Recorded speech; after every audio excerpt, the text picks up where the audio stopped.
नमस्कार मित्रांनो, झी मराठीवरची लाडकी मालिका सावळ्याची जणू सावली ह्या मालिकेच्या पुढच्या भागात काय नवीन ट्विस्ट येणार आहे हे आज आपण बघणार आहोत। तर सावळ्याची जणू सावली ह्या मालिकेमध्ये मालिकेची नंबर 1 विलन म्हणजे ऐश्वर्या मेंदळे हिचं सावलीच्या घरात आगमन झालेलं असतं आणि जसं आगमन होतं तसे तिचा पाय शेणात पडतो व तो पडल्यानंतर सावली एक बादली आणते पाण्याने भरलेली आणि ऐश्वर्याला म्हणते की तुम्ही तुमच्या पायावर पाणी टाकून घ्या आणि शेण साफ करून घ्या। त्यावर ऐश्वर्या बोलते की तुमच्या घरातले घाण मग्गे मी यूज नाही करणार, तूच माझ्या पायावर पाणी टाक आणि तीच तुझी लायकी आहे।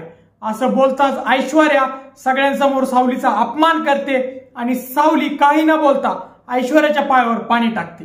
तर मित्रांनो, त्यानंतर जेवणाचा टाइम होतो आणि जेवणाचा टाइम झाल्यानंतर सगळेजण भारतीय बैठकीप्रमाणे खाली बसलेले असतात, पण जशी ऐश्वर्या तिथे येते तशी ऐश्वर्या सावलीला आणि तिच्या घरच्यांचा परत अपमान करू लागते आणि सावलीला बोलते की तुमच्याकडे जर पैसे नव्हते, तुमची जर लायकी नव्हती डायनिंग टेबल घ्यायची तर सारंगला इथं बोलवलंच का बरं। आणि असं बोलताच ती परत सावलीचा अपमान करते। तर मित्रांनो, याच्यावरून आपल्याला एकच दिसतंय की ऐश्वर्याला काही ना काही करून सावलीचा अपमान करायचा आहे, जेणे की सारंग तिथून कंटाळून परत त्यांच्या घरी आला नाही पाहिजे। तर मित्रांनो, सावली काहीच नाही बोलत आणि ऐश्वर्याला बोलते की जेवढी आमची ऐपत होती त्याप्रमाणे आम्ही ते केलेलं आहे। त्यावर सारंग बोलतो की वहिनी तू प्लीज जेवायला बस, कारण की भारतीय बैठक ही खूप चांगली बैठक आहे जेवायला बसण्याची।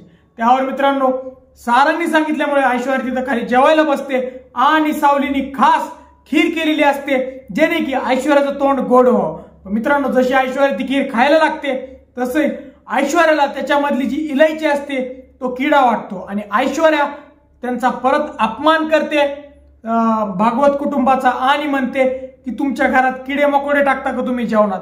व असं बोलल्यानंतर सारंगचा जो राग असतो तो फुटून जातो आणि सारंग ऐश्वर्याला खूप बोलतो व हेही बोलतो की आपण निसर्गासोबत जोडले गेलेलो आहोत आणि आपण या मातीतूनच आलेलो आहोत आणि मातीतच जाणार आहे, त्यामुळे तुम्ही निसर्गाची जाण ठेवा आणि माझे जे आई वडील आहेत ते पण खूप गरिबीतूनच उंचावर आलेले आहेत आणि त्याचमुळे तू इथं नीटपणे बस आणि जेवणाचा आस्वाद घे आणि त्यांचा सारखा सारखा अपमान करू नको।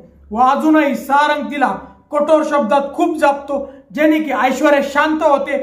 सावली आणि तिचे घरचे खूप खुश होतात आणि ऐश्वर्या गपगुमान जेवण करून घेते व इथंच हा भाग संपतो। तर मित्रांनो, तुम्हाला काय वाटतं की ऐश्वर्याची एंट्री झाल्या ऐश्वर्याने जो अपमान केलेला आहे पुढे ऐश्वर्या काय काय करे भागवताच्या कुटुंबात राहून, तुम्हाला काय वाटतं आम्हाला कमेंट सेक्शन मध्ये सांगा।